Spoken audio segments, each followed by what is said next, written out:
into our vision to truly make businesses in the Haitian American community and beyond a force to be reckoned with. And so we do this by hosting these workshops in order to give people the skill sets that they need to dominate in their sphere of influence. We believe that there is breakthrough on the other side of something you do not know. So these nights are for the purpose of providing information that may be new to some or just a reminder for others. But we believe each time we will get a little bit closer to the excellence that we want to see our businesses reach, that standard of excellence. We come against all mediocrity. We believe that we can be excellent. We can pursue perfection and hit excellence on the way. Yes? Yes. All right. And so tonight we have one of our own members presenting on the art of branding. And her name is Loudwine Norcilus. Loudwine is a force to be reckoned with in the community. She is the founder of Unit Graphics Company, a full-service design firm that helps businesses with branding, social media, marketing, web design, and printing. She has vast experience as a radio host on Radio Panique 99.9 FM, Radio Haiti Tropical 1480 AM, and The Wire 98.5 FM, where she highlights local entrepreneurs, artists, and activists with on-the-record radio show. Throughout the years, she found ways to help you identify key indicators to have a successful and thriving brand. And on tonight, she's here to serve us with her information. So if you would put your hands together for our presenter for tonight, Loudwine Norcilus.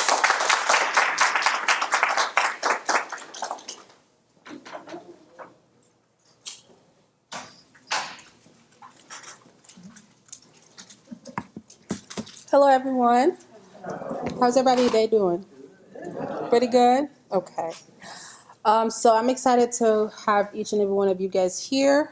I plan to see more people come as time comes. So tonight we're going to be discussing the art of branding. How many of you guys have an actual business or entrepreneur? Okay.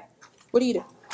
Oh, I own an online women's clothing boutique for the modern day she boss. Nice. What's the name? Tosh Marie. Tosh Marie. Okay. What are your logo colors? I'm sorry? What are your logo colors? The rainbow. Rainbow. Why did you choose rainbow? I'm sorry? Why you chose rainbow? So I chose that because of my sexuality. Okay. And my purpose in life, I think, for me, is to kind of be on the forefront of businesses in the LGBT community, and to be able to kind of be a voice for those that may not see this as their future because of things that may be said in society. Okay. So that was kind of my thoughts behind that. Awesome. Thank you. What about you?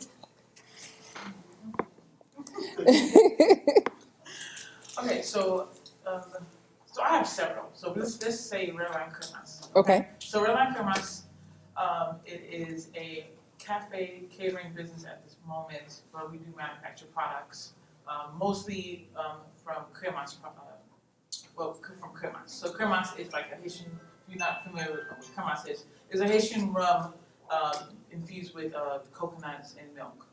Right? It's very, very popular in Haiti. And so our colors that we choose is red. Okay. And a little brown. So red and brown are your colors. Yes. Why you chose those colors? Because I called it my cremas. And the brown represented the cremas. Listen, it was very, that's why I chose it. Okay. All right. Who else wants to go? Don't be shy. I'll go. Okay. I do business IT consulting, Okay. and my logo is green because one, that's my favorite color, but also because it signifies growth. All right. That's awesome. So a lot of things that we'll touch on tonight is choosing the right business name, define your brand identity, along with brand development, and also color and theme, along with symbol versus typography, which one is better for what type of company. Campaign ideology, what sense does it make to do a campaign? What kind of campaign do you need to do? How often you need to do a campaign? And also marketing implementation. So if you got your logo, you know what your strategy, what your marketing, what your campaign is going to be like. How often would you market? Or what different channels would you market your business in, and how often as well? So a lot of that goes into play when it comes to branding your company and making sure that it is on the forefront of everybody's faces. I've seen a lot of companies where people just started just to start it, or they have it with their name. When you're choosing a business name, you have to think of longevity. And I love the idea of being an entrepreneur, but I would want a lot of people to switch from entrepreneur to a business. Because once you leave that mindset, you now you have to create a system where 20 years from now, they need to remember your business. And your name may get you in a room, but your lasting impression of the business is what is going to help you grow into a huge office, multiple locations, and also growth in employees, in structure, and development. So you need to be descriptive, but not too general. So kind of like her, when she said red line cremas, it's straight to the point. It's cremas.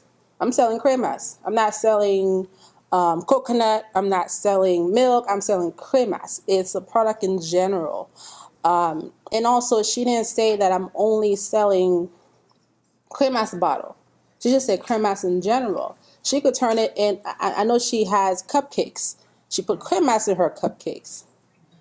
And it's not definitive where you can only use it for one type of product. It can be mixed. It can be varied. So when you think of a name, it has to apply to everywhere. It doesn't narrow you down to just one path, and now you're stuck and you can't evolve your business. And also, you need to have a name that conveys meaning. How does that make me feel, or would I trust to join your business? And I believe the sisters have candid conversations. I want to know what's so candid about these conversations. You know, do I feel at ease to where I want to participate in the business? Can I join their events where I know it's going to be relaxed, it's going to be something where I'm comfortable, where, it's candid. It's not like I'm just talking about any conversation, where you have to feel comfortable in that environment. So if that's the brand that they are trying to portray, I can tell from that name itself. So it's very, you have to have meaning. And also use related words in a creative way. Keep it simple and clever, because the more simple you keep it, the better it is for you to expand. And also, in some cases, I've heard that some people who go and apply for loans don't get approved because of some of their business names. And you have to be really careful with that as well. Don't copy your competitors, because you may end up in a lawsuit when it comes to trademark and also copyright. So before you choose a business name, I recommend going to Sunbiz or your state site and search if that name already exists. Don't be a variation of that other business name as well. They can come for that as well. You don't know how extensive they set up their copyright. And also, you don't want it to come to where I'm just trying this out for the first, second, and third year, and then next thing you know, you have an extension. You get some seed money, and now you have a bigger business, and then now they're coming at you for a lawsuit. You just lost your business because you didn't do your proper research in the first 6 months. And then also avoid using your own name. This is a personal thing. You can't use your own name. We've have clothing brands that uses their own name, but at least they know if you're going to use your own name, make sure that if your name is common, make sure you copyright it as well, that other people doesn't come and copy your name or try to redo the same thing as you did. You can list it in your copyright in the legal documents. Such and such person can only use this name with my permission, or they cannot use it because this belongs to this particular person with this birthday, born on this particular address. That way it doesn't come back to you. That's why I always say try to get a regular business name versus your own name. Also, choose a name that is scalable. Expansion. Always think of expansion. I have seen some businesses who have one brick and mortar location for years. Never had a second location, never have multiple people trying to open their own location. Employees are not growing. So that's another thing as well. And you have a domain that's yours. As soon as you choose the business name, make sure you buy that domain. Even if you don't build a website within the next 6 months, save that domain so that way you don't regret it later. Because people have ideas all the time. People forget ideas. And the next thing you know, 6 months, you're like, okay, I think I'm ready for the business now. And then you look it up, you can't find it. So if you have to spend the $20 to save it for 3 years, buy the 3 years worth of domain. Keep it. Because whenever you're ready, nobody else will have that domain. And then conduct a thorough internet search. This means going to your Sunbiz. This means going to the Better Business Bureau. If you pick a name and that name is already having bad reviews online, you screwed as well, because now you have the same relation to that other business that you were trying to copy. So be careful with that as well. And also pick something catchy. We have a lot of different businesses with names that you can remember, like Starbucks. That's not a common word, So that's another way of thinking about it as well, that you can find people. So for example, some of these brands, as you can see, have a lot of influence, like Pampers, Estee Lauder, which is a cosmetic company, Coca-Cola, Huggies, Tide, Gillette. Those has been companies where their name was chosen. It still lasts 20, 40, 50 years ago to now. PayPal, LinkedIn. One of the strongest name out there is Disney. Everybody knows what Disney is. Disney is worldwide now. You have to think on a bigger scale when you start a business, and how long will it take you to get to that worldwide stage? Do you want to be worldwide? Do you just want to be a mom and pop? You have to figure that out for yourself as well. You also have Facebook. When Facebook started, I think I was still in 11th grade, and I signed up for it. I didn't even know what it was. Back then, it was mainly for college students. And look at it now. It's a big company, and they make millions of dollars a year. So Amazon, Apple, UPS, Microsoft, those are some of the big names that, as you see, they progress throughout the year. So you have to think of that long-term aspect.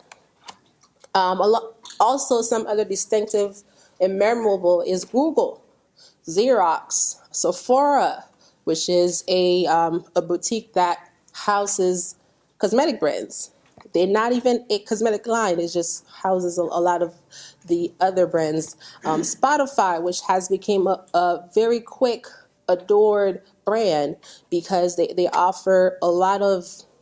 When Spotify came out, they were in competition with Pandora, because Pandora was only offering a select type of genres. And Spotify came in and they added a worldwide genres of music. They had compa for me, and that's the only thing that I liked about it. I completely forgot about my Pandora, and I said, you know what, just gonna go with Spotify. And I paid religiously because they told me I can't have ads, and Pandora was king of ads all the time. And that's what made me go with Spotify, because they give me value that way. And also Verizon, Rolex, Skype, House. Do you guys know what House is? Only one person? Okay. House is a way for you to connect with, I believe, local contractors about things that has to do with your house. So that's a up and coming brand as well that's working in there. So brand identity. How do you figure out what is your identity? We have to look into your personality, not yourself. The brand personality, the company personality. Are you calm? Are you sophisticated? Are you rugged? Are you happy? Or are you professional? Are you sturdy? You have to look into that as well. What is the culture? Whether it is internal or external, what values are you offering to your customers, and what value are you offering to employees as well?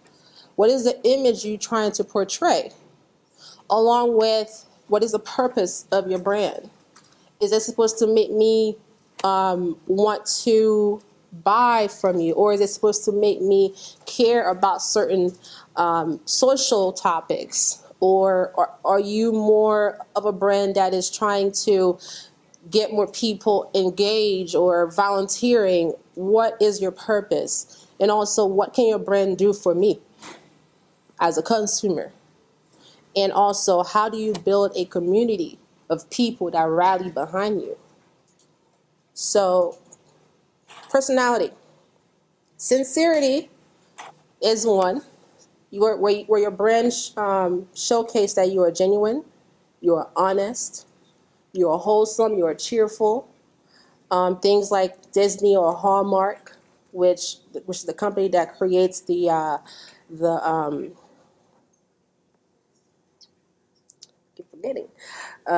cards, the holiday cards, the birthday cards, and also they also have a channel now. It's a very wholesome Christian, well, almost Christian channel. So, are you exciting, which is like playful, daring, imaginative, spirited? Are you trying to elevate the world, kind of like Tesla, and also Coca-Cola, Nike, always reinventing themselves? And also, are you showing competence? Are you a brand that is showing me how to be more intelligent, or showing me success, reliability, like Chase or Google, Intel? Intel is a company that deals with hardware, with computers. Competence. Are you showing me sophistication? What kind of brand are you? Are you someone like Rolex, where you can't find it anywhere? There's no commercial for it. How are you trying to portray that to others? And also ruggedness. Are you like the Timberland boots? Are you like the Harley Davidson? Which one are you? You know, where you are powerful, you are outdoorsy. You have to figure out what is your personality and how often you put that into your marketing materials. So when it comes to the culture and values, internally, this is with the people that work inside of your organization. How do you engage your employees? Do you have leadership workshops within your organization?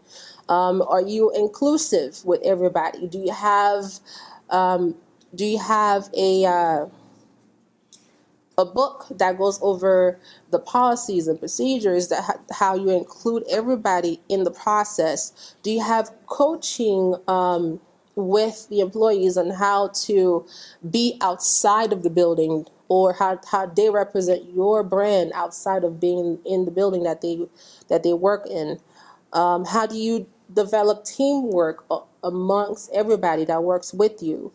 And how do you track performance? How are they performing that matches your vision, your mission, and how you want to grow the company within years from now. External, how do you engage your customers? Do you continuously post online? Do you have them? I've seen brands where they say, if you take a picture with this particular product, I'll put you in a drawing for 10% off or 15% off. How do you engage your customers? How do you make them become your tribe? Do you show them integrity? Do you innovate? Do you tell them, you know what? Or do you show that a year ago we were here, now we have implemented technology that allows you to reach us better? Are you on multiple platforms? Are you using Cash App or different payment systems? Are you innovating? Are you only? I have seen companies who only use cash in this day and age. They don't have the small payment processor whenever they are. So are you also innovating as well? Are you showing that you're passionate about what you do? There are some people who just do the business because it makes them money. They don't really care about what they do. You have to show that passion, and also always act in a form of excellence. Because the last thing we need is for you to have bad reviews, customer service issues, and also you're not showing that you're compassionate to your people. If somebody wants to cancel from you, or a subscription they want to cancel, you don't just throw them out. You just you try to say, you know what, I'm so sorry, be apologetic, try to find ways to fix the issue, versus just trying to say, you know what, I'll find somebody else. I'll get more customers. So that's another way to showcase your culture in the business and also outside the business as well.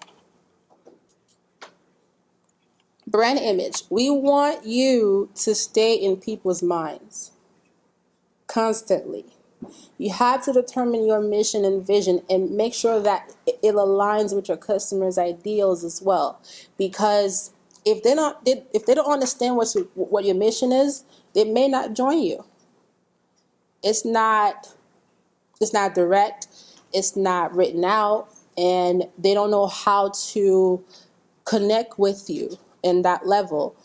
Lifetime value, it has to be something where years from now I can tell my grandkids, you remember Coca-Cola?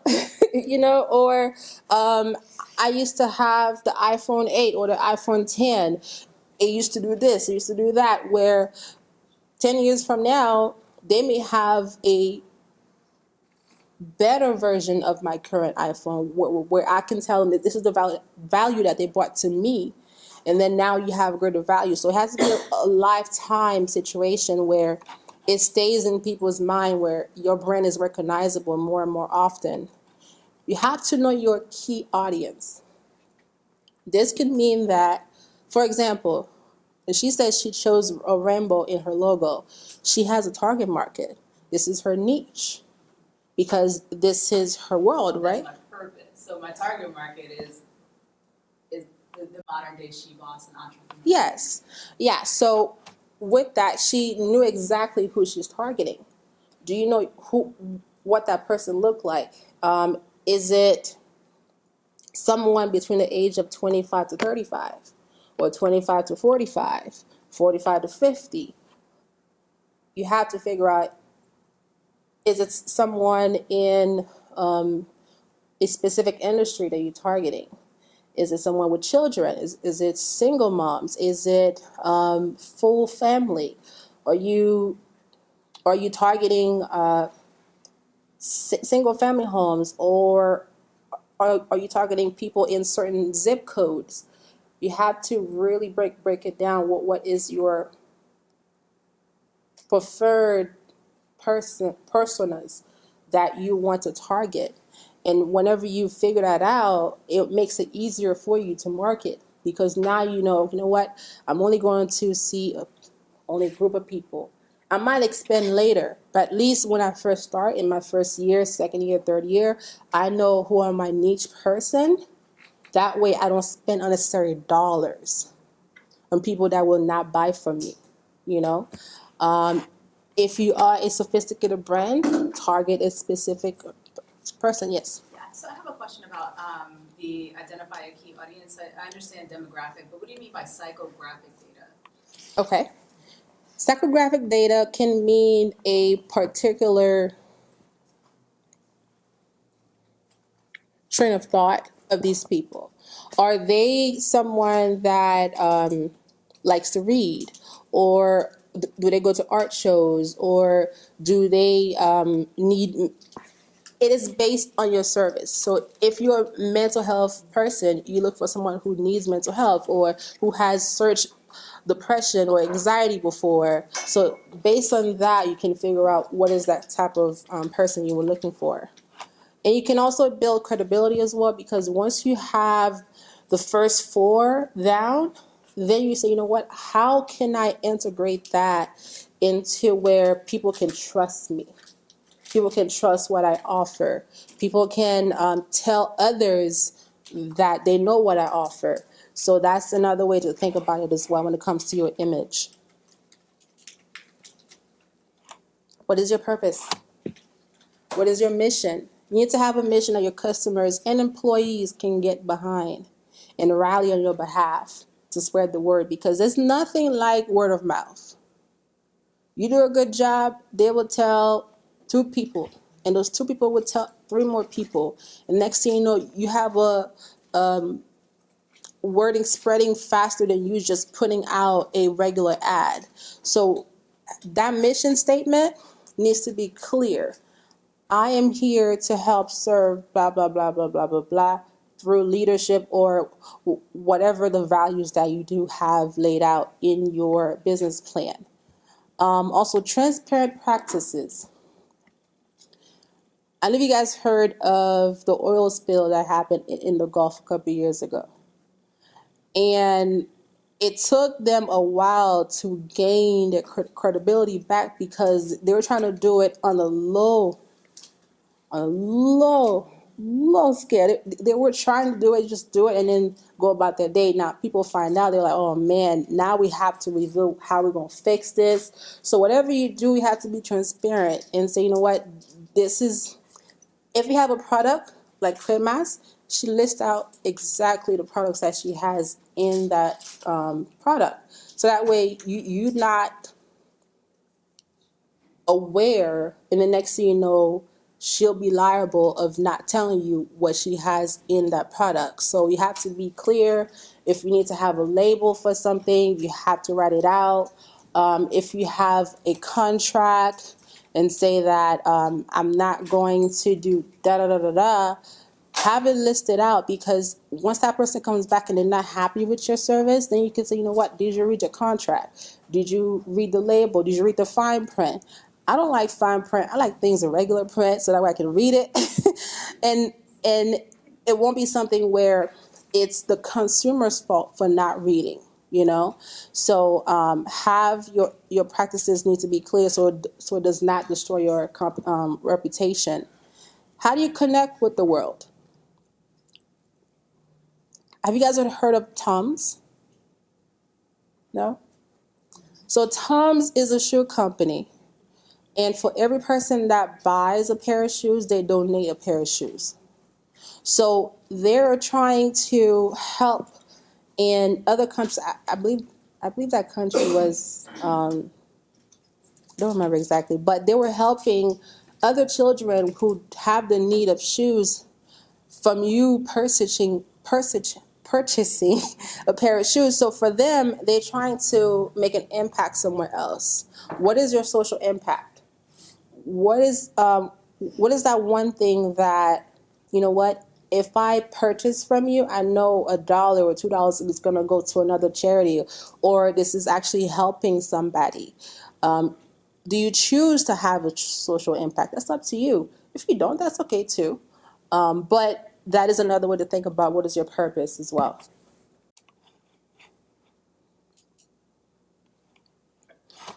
Some of your brands need to be able to solve problems. A lot of people get into business, don't know why they're in business. They want to start it just to start it and just start making money.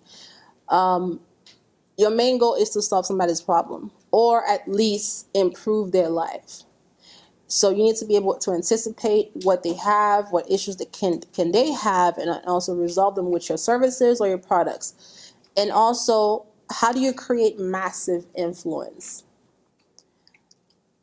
Are you charismatic enough that as soon as I see your logo, or I see your website, or I see your Twitter, or I see your Facebook, I automatically want to buy from you? Yes.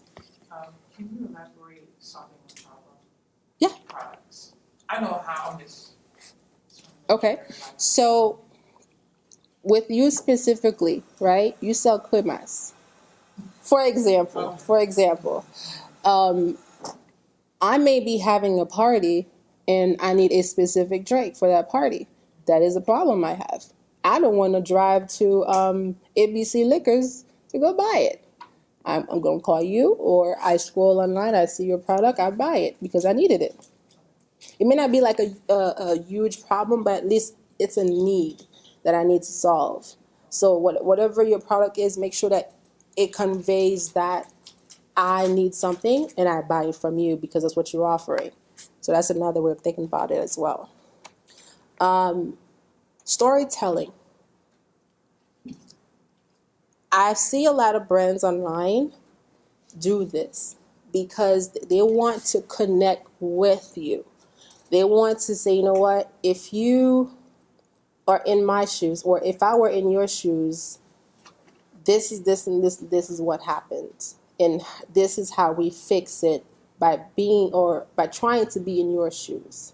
So for example, storytelling can be, I wanted to start the business because one day I was walking down the street and let's say somebody fixed shoes. They fixed broken heel. I was walking down the street. It was raining. My heel broke, and I feel like the world was crashing down. I was having a meltdown. I couldn't go nowhere. I'm walking lopsided, and then I had to call a friend to come get me. And then the next day, she told me about you, and I hit you up, and then boom, my heel is fixed. That, it was a personal problem I had. A lot of people may have that same issue too, with their heel breaking down somewhere unimaginary, where they would never think that issue would happen to them, and then boom, they connect. So you know what? Yeah, I had that same problem. You're right. Let me hit them up too, and then boom, problem solved. So you have to figure out, what is your story going to be like. If you want to share your personal story as well, that is another way of connecting with others. You may never know if that person or someone out there is going through the same thing that you're going through as well, and that can help them. So share that, so that way I've seen where somebody shared their personal stories about how they went through trauma, and also they had brain surgery, and it was shared 300 times that one day. And next thing you know, more people are getting to know who you are. So that's another way of creating massive influence. And you might change 2 or 3 people's lives in just that one day, just sharing your story.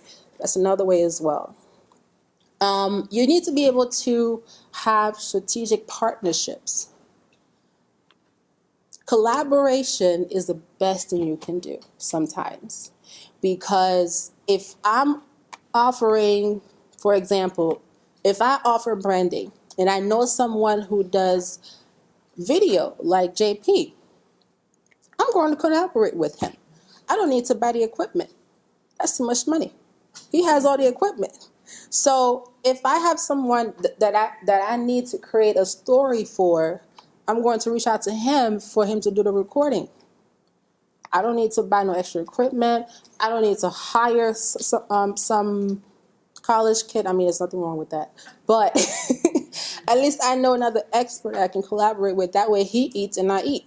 We all make money.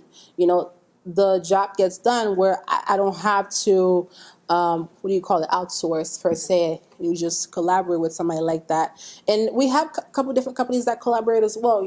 Remember Taco Bell had that Doritos Chalupa?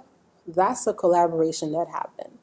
So Spotify and Starbucks, they collaborate as well during the holiday season. So that's another way as well to try to see how can you boost your awareness of your company. If you go with someone that is already out there, that does already have a name, and you collaborate with them, that helps bring more awareness to your business and may turn into having more clients and then leads to more money. Who doesn't want more money? Collaboration is key. So try to partner as much as you can. And how do you build a strong community? You can pick out of any of these things. You can choose to create a network where you actually go out and get people's business cards and say, you know what, I'm going to put you down on my list. If any people have no needs or services, I'm going to refer them to you. Or you can actually have a forum that all your customers can log in and talk to each other. You can also have a fan club if that's the type of business that you need to have a fan club. I've seen Facebook groups that can also turn into a fan club. Ambassador club, if you want to have someone representing you on your behalf. If you, for example, have a boutique, you don't want to be the person representing your boutique all the time. So if you want to have 3 women or 3 gentlemen wearing your clothes and be ambassadors, that's another way as well, because they're out there being the face of your business, and they can see different bodies wearing your stuff or different people marketing your business. That's another way as well to have an ambassador club. You can also have an advisory panel. Sorry for the grammar. An advisory panel are a group of people that can advise you on different things within your business. That's another way as well. Influencer group. You can reach out to a lot of people on Instagram who have that influence level or have multiple followers already. You can book them and have them represent your brand as well. That's another way of doing that. An affiliate program. Affiliate program is where, let's say you have a website and you create a specific link for that person. So whatever product someone buys from that person's link, you can give them a commission and you still get people to buy your products. As another way as well. And it tracks the person's effort for you. That way, if you pay an ambassador, let's say a month go by, there's no results from that person, or you can see she's posting online, but if nobody's responding to that specific ambassador, you might be losing out on money. So if you have an ambassador, you can also put the ambassador and the affiliate program together. You can give that person a link. That way, all their efforts at the end of the month or 3 months or 6 months, whatever the length of time you agree to, after that, you can see if that person was effective or not. That's another way as well. Brand development. So a lot of time is, in the beginning, for me, when I started, I did a full 6 months of research. I wanted to know everything there was to know about my industry.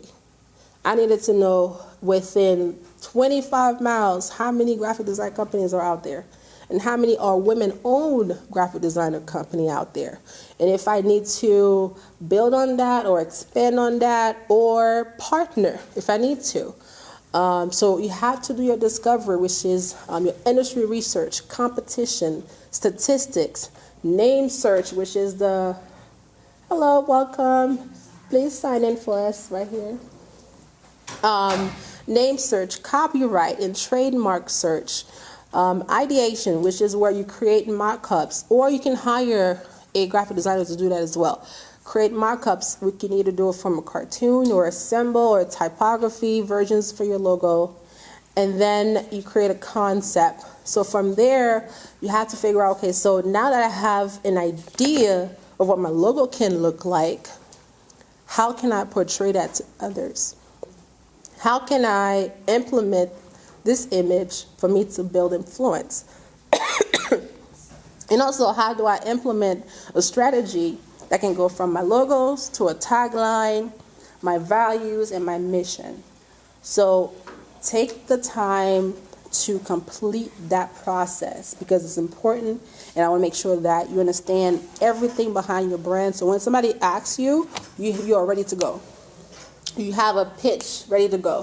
This is what I do, da da da da da da da. Here's my website or here's my card. Color and theme. I asked two of you guys why you chose a specific color, because it actually matters on how people see it. So if you have red in your logo, it stands for passion, excitement, and anger sometimes. It can also signify importance and command attention.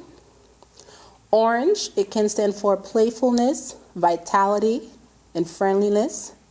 It can also be invigorating or evoke energy. Light blue, it shows tranquility, trust, openness. It can also signify innocence as well.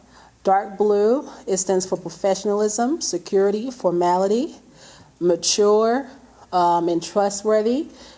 Chase Bank actually use both light blue and dark blue in their logo. You can put them together as well. Purple signify royalty, creativity, and luxury. Gray stands for neutrality. It can also look subdued or classic or serious, mysterious, or mature as well. Green, stability, prosperity, growth, like my man with the IT company, and a connection to nature. Yellow, happiness, youth, optimism, and also attention grabbing. Pink, femininity, youth, innocence, and also it can range from modern to luxurious depending if you have a certain type of font that you use as well. Brown can also look old-fashioned or rugged or earthy. White, cleanliness, virtue, health, simplicity, and it can range from affordable or high-end depending on the personality of your brand as well. And also black, powerful, sophisticated, edgy, luxurious, and modern feeling. So here's how you can pick your colors. The first one is monochromatic. This is one color, but different shades of that color. So if you have a purple, you can pick any from the purple here to create your logo from there. Analogs can be two colors that favor each other, next to each other. It could be, like it shows right here, light orange, dark orange. It's right next to each other so it doesn't cancel out. Complementary, it could be directly across from each other, or color opposites, but it still work, like blue and yellow. And also triad is three different colors, but they all work together. So for example, when you're choosing your color scheme for your brand, you have to choose your base. Your base can be the darkest color. And then your accent color, kind of like the one right in the middle if you're doing a triad. And then you can also have your neutral color at the end. So for example, Coors Light were doing their bottle and they had all three colors. They had dark blue, gold, and white to create that label. So that's another way to think about what is your brand's going to look like from just your logo or your products as well. Symbol versus typography, which one is better? So some of the pros you can have is that it is highly personalized and unique. It shows your creativity, and also with the right image, it can capture or convey complex ideas of your business. It is very flexible on how it can be applied. So for example, Starbucks has the mermaid. That's a very recognizable symbol. Everywhere you go, you can tell that's the Starbucks logo. And then on top of that, some cons is that if you're not in a game for a while, it may take them a minute to recognize your symbol, but just stay the course because if it's clear and simple as a symbol, then it will continue to show them what you do, make it clear and concise. So if you are like, for example, Apple, they have a bitten apple, or a Shell, like the Shell gas station, it's pretty clear. And also Panda Express has a panda on their logo. So things like that make it very simple. And also, if you're trying to make it a popular icon, or like a law firm may have the balance in it. So that's another way of using a symbol for your business. Typography is pretty simple. It's just letters. It can come across as traditional and classic, depending on what you're looking for or what you're going for your business.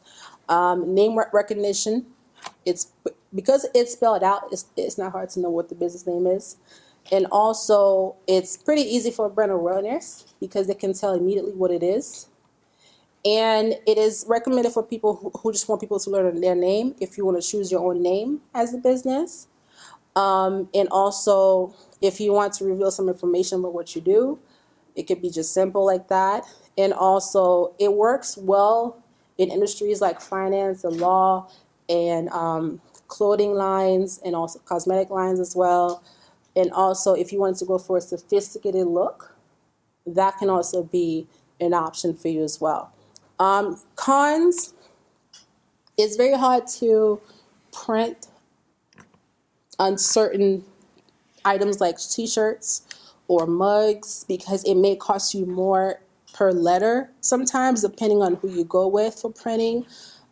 If you wanted to get a polo shirt, you want to have it threaded, that can also cost more based on how long the name is. So that you have to look into that as well.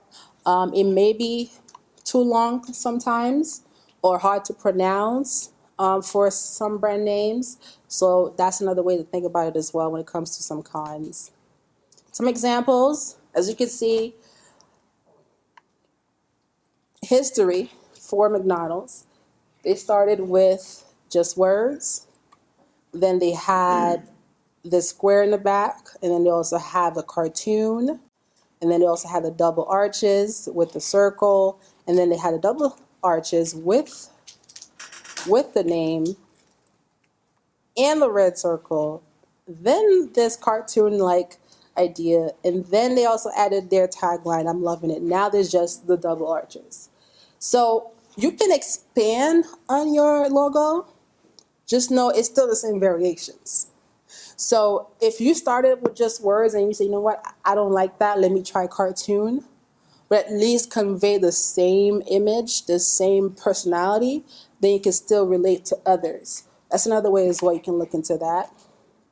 Pepsi as well has also did their own variations from back in the day to where they are now. Personally, I'd never understand the whole square in the back, but that was back then, and now they have a very simpler symbol. So that's another way of thinking about it. Yes. Do you think the logo should symbolize, do you think that when you're thinking about a logo, you want this brand to be a household name like that? Right? Yes. Okay. Lifetime value. Yes. Yeah, for years to come, yeah. Also Shell gas stations as well. This is their progression, as you can see. Now there's just a symbol. So that's another way of thinking about it when it comes to building your identity. So some of these sophisticated brands have changed to just their letters, but a more defined font per se, where it's like it's straight to the point and it doesn't vary from what they're trying to portray. So Christian Louboutin changed it to just straight wording. Armani changed a little bit. Dior changed. Gucci made their letters more round, more defined, along with Valentino. Oscar de Lorenza, Tiffany and Company. So if you wanted to, yes, okay. If you wanted to, that's another way you can change your logos as you grow. Ideology. So whenever you're thinking about brand awareness, choosing the right platform for your business, along with, you had a question? No, I want you to switch screen. I was just wanting to say, one of the reasons why they're changing the font size, understand that as the world develops, as time changes, people's attention span is different. The way that you visualize things are different. So companies are going to more centralized fonts and lettering, etc., because we look at things differently, and the way that we register things is totally different from back in the days as well. So. Yes, that's true. Also, campaign ideology. How do you take from developing your brand from ideation to mock-ups to your actual logo to your values, your mission, and making it a big campaign to drive traffic to your business? So how do you have the brand awareness, choosing the right platforms for your business? When do you go from free and then upsell somebody? And how do you track your results from campaigning? So first thing you need to do is create a story. You need to craft a narrative around your brand that humanizing your business and giving more depth versus being more surface level. And also find common ground with your customers. Pay attention to how your potential customers speak online, or what do they look like, what they like to talk about, what stuff gets them excited, that way you can connect with them better. Socialize.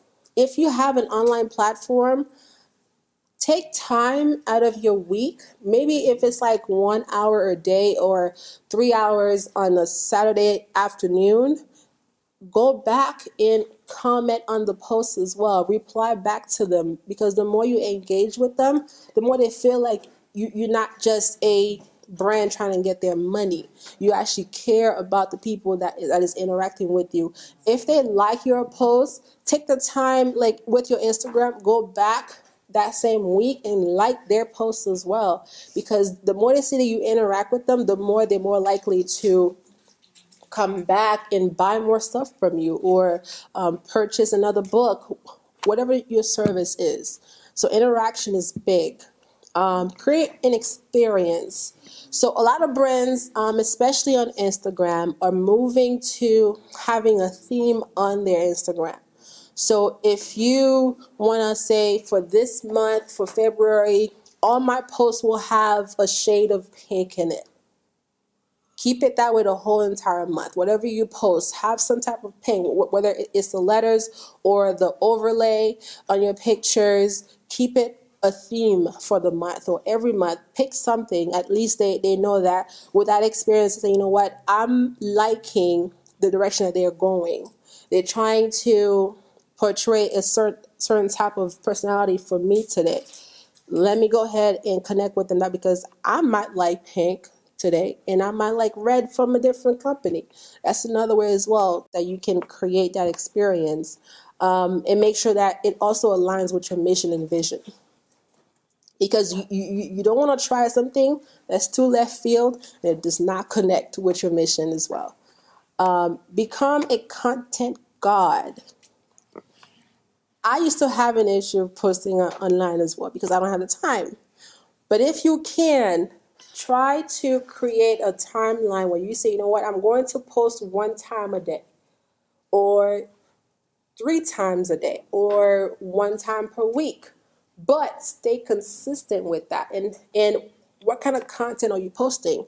Are you just doing just a meme every day? Vary it. You could do a quote, a video, an article, and you post your product. Vary it. That way you don't only post your product all the time. Buy from me, buy from me, buy from me. And the next thing you know, you have saturated your whole timeline. Yes? You can also have a post timer as well. Yes. So sit down, do all the posts at once, and then just put in a timer. Yes. So Facebook actually have a way for you to schedule posts ahead of time directly on the app. On the website. It does not work on the mobile app. You have to be logged in on the computer for you to schedule ahead of time. So you can actually, well, one moment.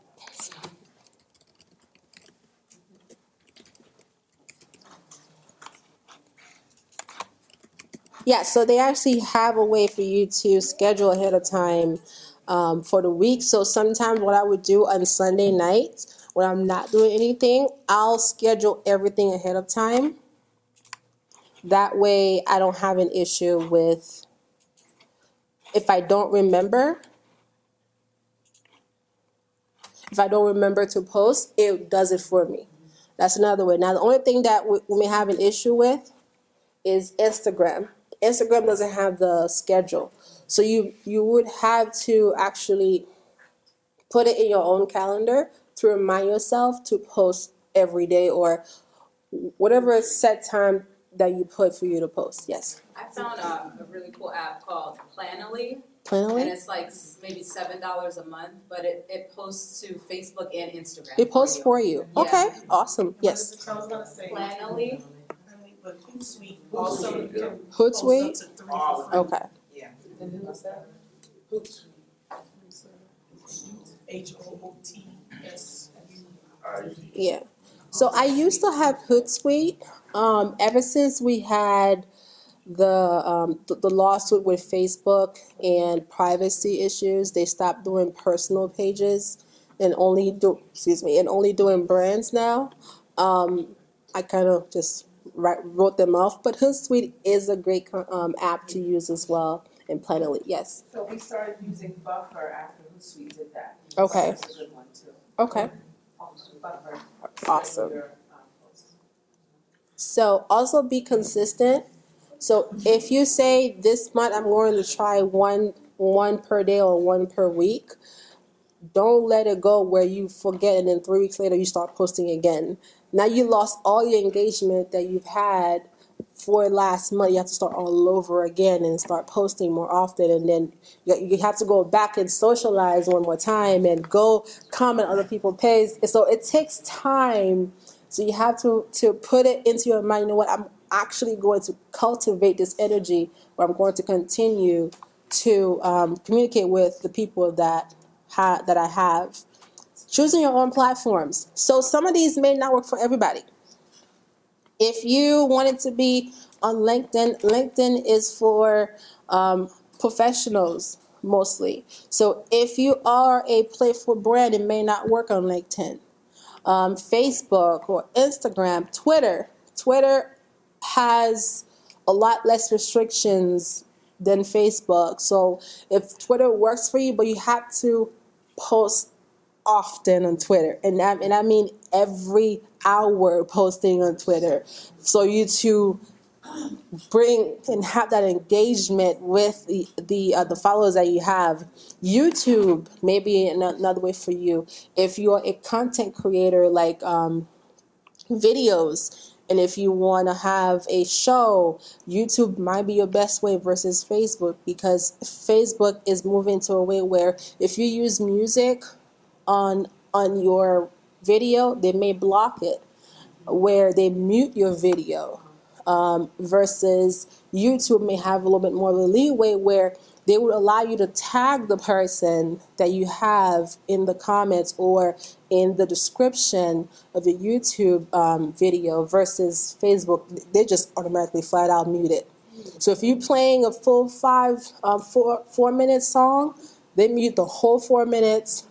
And even if you're talking, they still mute your voice too. Everything is muted. So they have a lot of restrictions when it comes to that as well. And even so, when it comes to brands that start getting paid from Facebook, what they have is, if you don't have 10,000 followers or 30,000 1-minute views in 60 days, you will not get paid from Facebook. So all of your content that you're pushing out every month, this is just to build, I get it, build the audience, but take it to YouTube.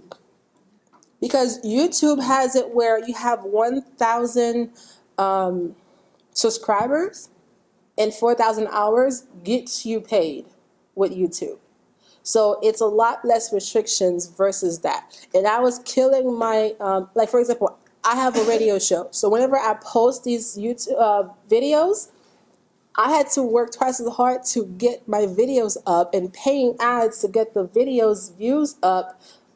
But I was very short to get that 30,000 views for the month or for the 60 days. So that's another way you have to think about it. And also Pinterest is another way as well, because Pinterest, if you drop a picture on Pinterest, it can link back to the actual article that you have on your website.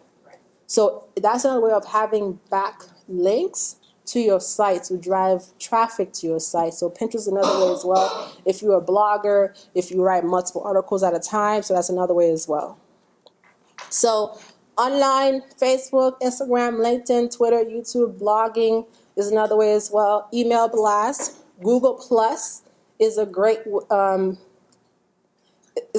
as well. Oh, I'm sorry, like listing your business on Google is another way as well. Video content, company website, you have a website. Offline, you can do radio, magazine article, television interviews, promotional items like your business cards, your pins or rack cards, and also live demos. So live demos can be where you're a vendor at an event or you are at a trade show, along with networking, billboards, signage, and also word of mouth is another way for you to gain awareness. Freemium. There's a lot of ads on Facebook where they say, you know what, if you want to have this free ebook or this infographic or this webinar, sign up here and it's free, and then you fill out your form and then you get the email to download that. And then you get a slew of email afterwards that try to upsell you. That is another way to do that, but you have to figure out how often you send those emails too, because you don't want people to unsubscribe from you too fast. So you can spread it out. So the process is where you capture the info, it loads up into your system where you keep your customer information, and then you email them the free content, and then later on, I want to say 24 hours, and then another 3 days, send them another email.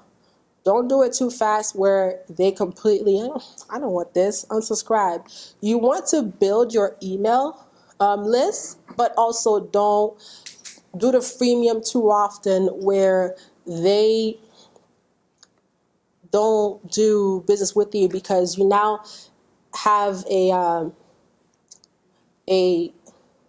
weird stage where you're right in between integrity and losing your personality for your image. So that's another thing. Tracking results. I believe every business needs to have a CRM, which is a customer relationship management, which is where all of the data goes into. The names, the address, the phone numbers, the emails, and also project tracking. So if you have a campaign, you want to be able to track how the campaign is doing. So that's another way as well. If you say, you know what, this month I'm going to try selling one specific pair of shoes. I'm going to give a discount for that pair of shoes. So let me track how traffic is doing for that one specific pair of shoes or that campaign that I'm having. Google Analytics, social media analytics, search engine optimization, email marketing software like MailChimp or Constant Contact is another way as well to track or to build your mailing list, email list, and also content management software like we just talked about with, how do you call it? Planoly. Or I used to use PageModo. That's a great content management system as well. So that way you can create your, or Canva, you create your infographic or your Facebook post on there, and then you just post it that way as well. Marketing, we're almost there. Marketing implementation. You need to create a theme. with everything you have, from your business cards, the rack cards, which is the smaller version of a brochure. It is a front and back. It's the same shape. It's a 5.5 by 8.5 or 6 by 9. It's very small, but it's straight to the point. And also envelopes, your letterhead, from booklets that you have that you give to customers, or the pens, your coffee mugs, notepads, and also your website. Have a unified look. That way, wherever that you go, you know that this is the company, this is the colors that you've chosen for your logo, for your brand in general. Have it implemented in every one of these. Don't have a separate design for your business card and a separate one for your envelope, or a separate one for each, because now it seems like you guys are everywhere. It's not concise. So that's another way as well. You have to have a theme for everything. And then, yes. If you have multiple businesses, then is it proper to still use that same, or should you have a separate? Have a theme for every business. Each business, okay. Mm-hmm. And the strategy can be where you have a content calendar, where you say, you know what, on Tuesdays I only post on Facebook, on Thursdays I only post on Instagram. Have it where it sends you reminders of all of those when you send out your content. And also, yes? What would be the benefit of posting on Instagram on one day or Facebook? Is it like when your audience is most active? Yes. Okay. Because some users tend to be on a certain platform a certain amount of days.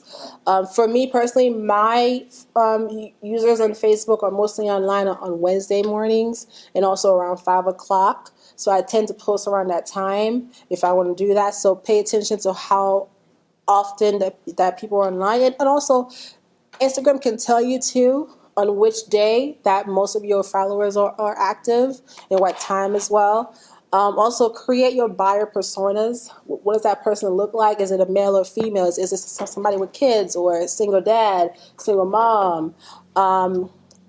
Have a content mix where you have blogging, you have Facebook, you have Instagram, you have all these different things, and also have a plan for each channel.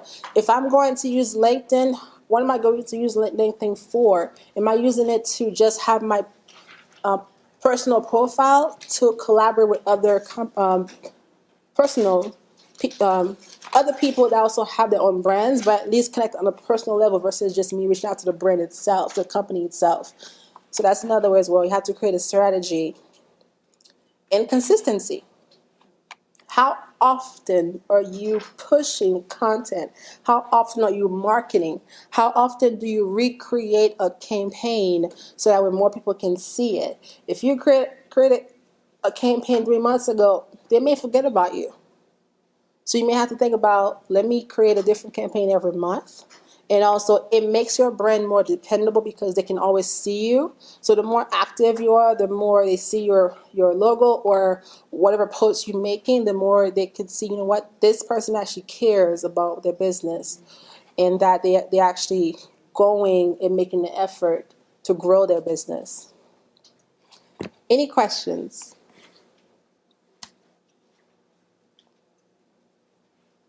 No? So I have a question. Yes. That was a lot. First of all, I just want to say thank you. That was a lot of information. Where would you say somebody should start? If they're just, let's say, for example, they have a hobby, they want to turn into a business. Mm-hmm. What do you think is most important? Because you hear like, oh, you gotta have a logo, you gotta have a business card, you gotta have a website, you gotta, like, where do you think would be the best way for them to get, out of the gate going? Okay. Out of the gate, you need to do your research. Make sure that the name of the business or the hobby you're trying to start is not already taken. So if you want to look into Sunbiz, that's the first start. Go to Sunbiz because that's the most active site where all the businesses are registered, or at least the real businesses are registered. That's the first start. And also start with ideation of your logo. If you want to do like a subtle, just the words, just do the words for now. And when you have the funds, you can actually hire a graphic designer. And then you can do your business cards. The business card just have your email and your phone number for now. Because if you're someone who just make a product, they could just call you and you bring the product to them for them to test it out. Or if you actually have a business, you actually need to write out your services in one paper. That way you just hand it to them when you go meet with that person, and that helps you out. So first thing first, just research the industry, research the name, research if there's many people already doing that, and if you need to have a mentor, reach out for them to be your mentor. That's another way as well. I'll add one thing if I can to that is a website is also a great platform to have. It helps to validate if it's truly a legitimate business. However, it takes money, right, to be able to do a good complete website. So another way you can do that is attach yourself with an organization such as a Chamber of Commerce. So if you're a member, you could have a profile without, a page, and you could actually literally give that web link on your business cards or wherever you have your information, and people can click on there and still find the basic profile info, and that's another way that you could, again, gain credibility for your business.